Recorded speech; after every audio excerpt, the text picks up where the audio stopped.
सोन्याच्या किमतींनी जुने विक्रम मोडत 1,00,000 रुपयांचा टप्पा ओलांडलेला आहे। जीएसटी सह सोन्याचे दर हे 1,02,000 रुपयांवर पोहोचले। अमेरिका आणि चीनमधील सुरू असलेल्या व्यापार संघर्षाचा परिणाम जागतिक बाजारपेठेत दिसून येत असून चीनने गेल्या 3 महिन्यांच्या तुलनेत केवळ 15 दिवसात भरघोस प्रमाणात सोनं खरेदी केल्यामुळे मागणीमध्ये झपाट्याने वाढ झाली आहे। सोन्याच्या किमतीने उच्चांक गाठल्याने खरेदीदारांच्या खिशाला चांगलाच फटका बसतोय आणि यामुळे सर्वसामान्यांना सोनं खरेदी करायचं की नाही असा प्रश्न पडलाय। 1 एप्रिल ते आजपर्यंत सोन्याचे भाव 10,000 रुपयाने वाढलेले आहे। तर याच्या मागचं मुख्य कारण US आणि चायनाचा जो टॅरिफ वॉर सुरू आहे ते सर्वात मोठं कारण आहे। डॉलरचे रेट ही डेप्रिशिएट होत आहे। सोबतच चायना जे आहे ते हेवी बाईंग करत आहे सोन्यात।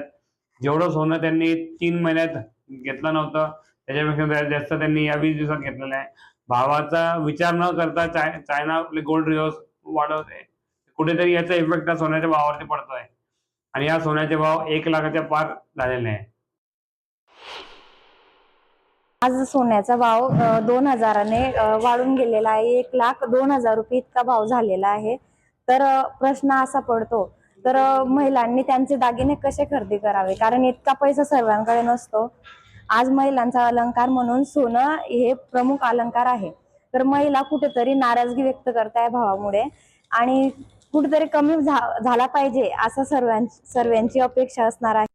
वाल्मिक कराड जेलमध्ये मात्र कार्यकर्त्यांची अजूनही दहशत असल्याचं बीडचे DYSP गोल्डे यांनी जबाब दिलाय।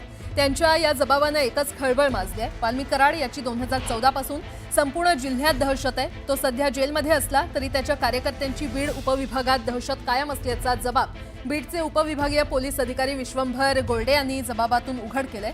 वाल्मिक कराडची जेल मध्ये असताना किती दहशत आहे हे यावरून स्पष्ट होतंय। मसाजोगचे सरपंच संतोष देशमुख प्रकरणाचं दोषारोपपत्र दाखल झाल्यानंतर या दिलेल्या जबाबातून अनेक धक्कादायक गोष्टी समोर येत आहेत। यातच आता उपविभागीय अधिकारी विश्वंभर गोल्डे यांचा जबाब समोर आलाय।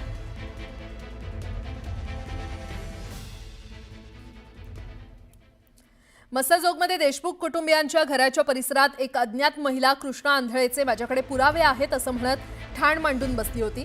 संतोष देशमुख हत्या प्रकरणातील आरोपी कृष्णा आंधळे अद्याप फरार आहे आणि अज्ञात महिला शनिवारी संध्याकाळी देशमुखांच्या घरासमोर आली। कृष्णा आंधळे माझ्या सोबत राहतो आणि माझ्याकडे अनेक पुरावे आहेत असा दावा सुरुवातीला तिने केला, मात्र पोलीस आल्यानंतर तिने नाव सांगण्यास नकार केला। रात्रभर घरासमोर ही महिला झोपली आणि सकाळी केज पोलीस आल्यानंतर बसमध्ये बसून निघून गेली। ही महिला रत्नागिरी जिल्ह्यातली असल्याची माहिती समोर आली आहे। पोलिसांकडून तिची माहिती घेण्याचा प्रयत्न सुरू असल्याची माहिती धनंजय देशमुख यांनी दिली आहे।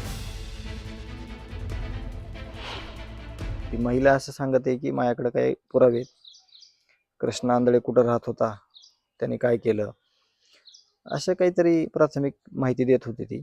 परंतु संध्याकाळी ती ज्यावेळेस महिला इथं थांबल्या त्या आणि ज्यावेळेस सकाळी इथून निघून गेल्या, मग त्यांनी काही जास्त माहिती त्यावेळेस दिली नाही। एवढीच आमच्याकडे माहिती आहे। परत मग जी काही पुढील कारवाई आहे किंवा जी काही पुढील तपास आहे याविषयीचा ते केस पोलीस स्टेशनला आम्ही कळवले, त्याप्रमाणे ते आम्हाला माहिती देतील।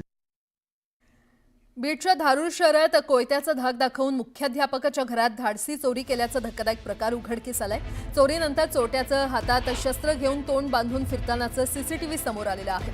त्यामुळे खळबळ माजली असून चोरट्यांचा बंदोबस्त करावा अशी मागणी नागरिकांनी केली आहे। मुख्याध्यापक संजीवन टोनगे यांच्या फिर्यादीवरून अज्ञात 5 ते 6 चोरट्यांविरोधात धारूर पोलिसात गुन्ह्याची नोंद करण्यात आली आहे।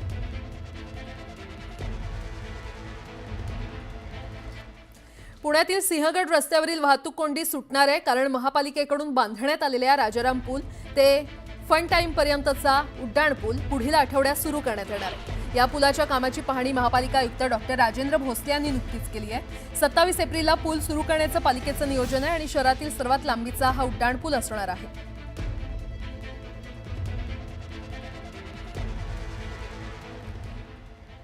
कोल्हापूरमधील अपघाताचा धक्कादायक CCTV समोर आलेला आहे। काळ आला होता पण वेळ आली नव्हती। महामार्गावर धावत्या टेम्पोमधील सळ्या थेट कारमध्ये घुसल्या। कारमधील चालक किरकोळ जखमी झालाय। कोल्हापूर जवळच्या कणेरी फाटा इथल्या घटनेनं अंगावर खरं तर काटा येतील अशीच ही दृश्य आहेत। रविवारी संध्याकाळच्या सुमारास हा अपघात घडलाय आणि या संदर्भात अधिक माहिती देत आहेत आमचे प्रतिनिधी ज्ञानेश्वर साळोखे आपल्यासोबत जोडले गेलेले आहेत। ज्ञानेश्वर, हा विचित्र अपघात झालाय, काय अपडेट? अंगावर काटा आणणारी खरं तर ही दृश्य म्हणावी लागेल. कनेरी फाटा या परिसरामधल्या हा अपघाताची दृश्य आहेत आणि हा अपघात आहे तो सीसीटीव्ही मध्ये कैद झालेला आहे.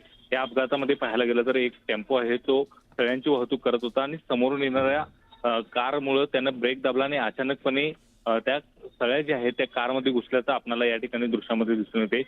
खरं तर या पद्धतीनं सळ्यांची वाहतूक करताना त्याची काही नियमावली असते किंवा धोकादायकरित्या सळ्यांची वाहतूक करण्याला बंधनं असतात. मात्र सर्रासपणे या परिसरामध्ये सळ्यांची धोकादायक वाहतूक होताना आपल्याला पाहायला मिळते. हा सगळा परिसर आहे तो MIDCचा परिसर आहे आणि या ठिकाणी मोठ्या प्रमाणात अशा पद्धतीची माल वाहतूक होताना दिसून येते. मात्र त्याबद्दल कोणत्याही पद्धतीनं दक्षता आहे ती वाहन चालकांच्याकडून घेतली जात नाही आणि त्यामुळे हा अपघात आहे तो आता समोर आलेला आहे. किरकोळ जखमी हा चालक झालेला आहे. मात्र चालकाच्या दुसऱ्या बाजूला जर कोण व्यक्ती असते तर त्याच्या अंगामध्ये ह्या थेट सळ्या घुसल्या असत्या. इतका हा विचित्र अपघात होता आणि या अपघाताची घटना घडल्यानंतर आता चालकाने याबाबतची फिर्याद दिलेली नाही. मात्र एकूणच पाहायला गेलं तर सीसीटीव्ही दृश्य आता समोर आलेले त्यावरून आता पोलीस या वाहन चालकाचा शोध घेत आहेत का हे पाहणं महत्वाचं आहे आणि अशा पद्धतीनं धोकादायक वाहतूक करणाऱ्या वाहनांच्या वरती कडक कारवाई केली जाते का हे सुद्धा आता पाहणं महत्वाचं असणार आहे. बरं, ज्ञानेश्वर धन्यवाद या सविस्तर माहितीसाठी.